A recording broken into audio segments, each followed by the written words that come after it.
So, day two,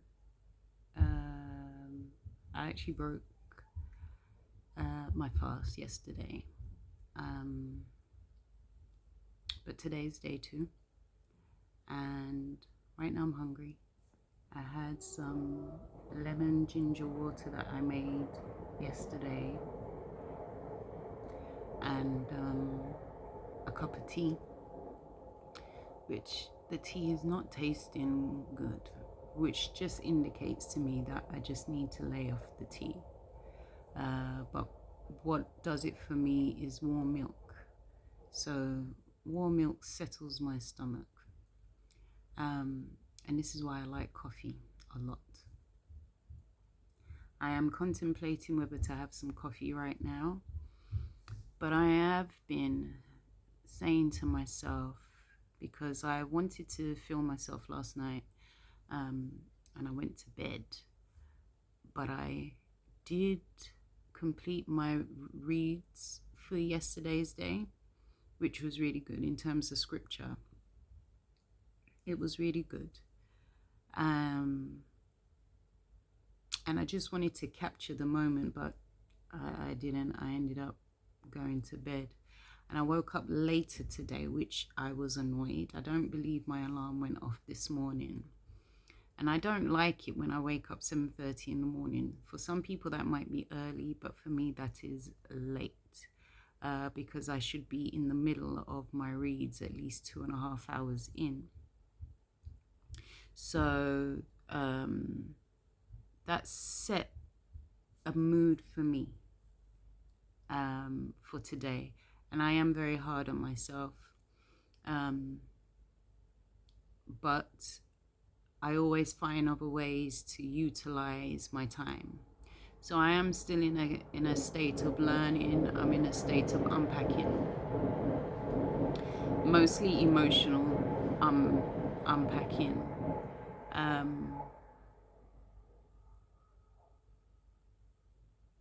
Things that I didn't have time to focus on when I was sick, but they're all coming to the forefront now. Because I want to move forward, it's like all of these things are coming to the forefront. And funny enough, I think it was Sunday, I went into the shop and the song from Kylie Minogue was on, It's Better the Devil You Know. And I have to be careful not to sing these, right? But I used to love that track as a girl. But it's the melody, you know. But I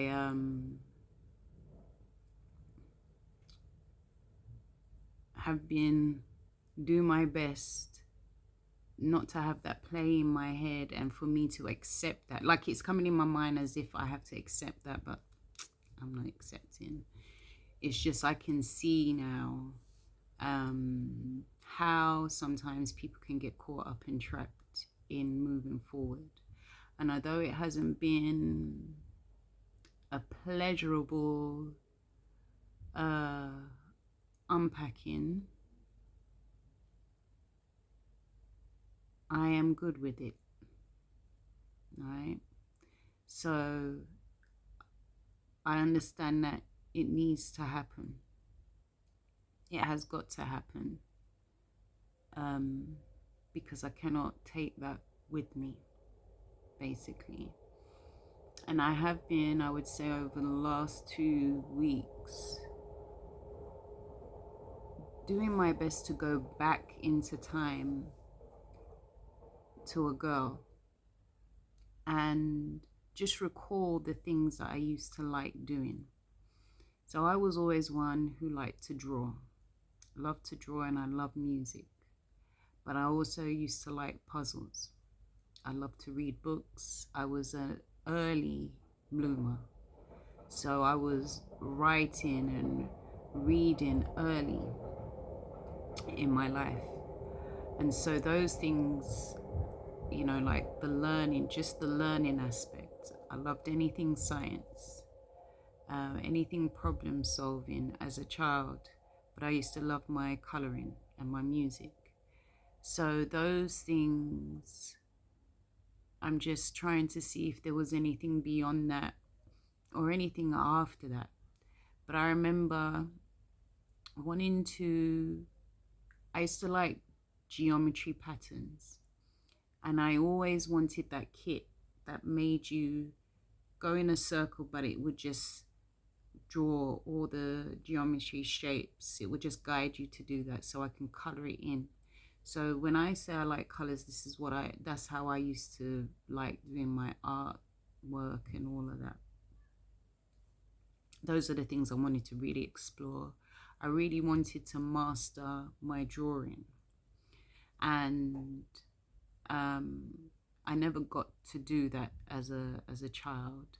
I managed to get my GCSEs in art. They took it, obviously. They displayed it in Hammersmith, I think in the summer of 2000, I believe. I will describe it now because I can see it. So it was an image of Martin Luther King, and we obviously had to use different textures, different like not material, but different sorts of, yeah, I was just use the word textures to create a piece. So he was drawn, his whole shadow, because it was a shadow, was drawn, and his hand is like this, like I have a dream speech, in charcoal. So that outlined his image. And then within his image, I had the history, like the black history, going as far as the Finks.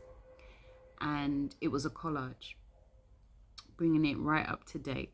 So that's what I did. I don't believe I finished it, but and then I outlined his actual image in gold, right? But that was just capturing all of us. And that was like a sign of evolution. That's what I did for my art GCSE. And I remember the teacher saying to me, you know, Davika, we've got your work in Hammersmith. And I did. I went to go and see it. I didn't have phone back then to take a picture, but I went to go and see my work. I don't know where it is now. I don't know who has that locked up, if they threw it or what. I'm not sure, but that was my work. And when I did hairdressing, I actually didn't want to learn it because my family put their nose down at it. And I think I was about maybe 4 years old. And my aunt asked me, what do I want to do in life? And I said, I want to be a hairdresser. And she told me that doesn't make money. That's no job. So I always tried to move away from hairdressing, but I fell into it when I was about 10. I taught myself how to cane row. My mum taught me how to French plait, but then I taught myself how to cane row. I used to practice on my sister's doll. She received a big doll from New York, because back then they would have the big dolls and we didn't have them things here. We had the Cindy and Barbies. And I would practice braiding. I wouldn't be sleeping, I'll be practicing the braiding. And then once I got it, I started braiding hair and was making money. So I was 10 years old doing this. So I always did hair to make money, but I always did other things as well to make money. So I was just going back to see if some of my time not spent home was actually things that I wanted to do, or was it a reason for me to just do? Because I felt that my whole lifestyle has geared me to be the type of go-getter person I am today. But I've been struggling with my health and working on getting it better, but the struggle was more knowing that my mind was moving much quicker than my body, and that I needed to give myself time. So today, what was I just checking the time because I've got like seconds. What I was reminded of is that I need to truly unpack in order to move forward.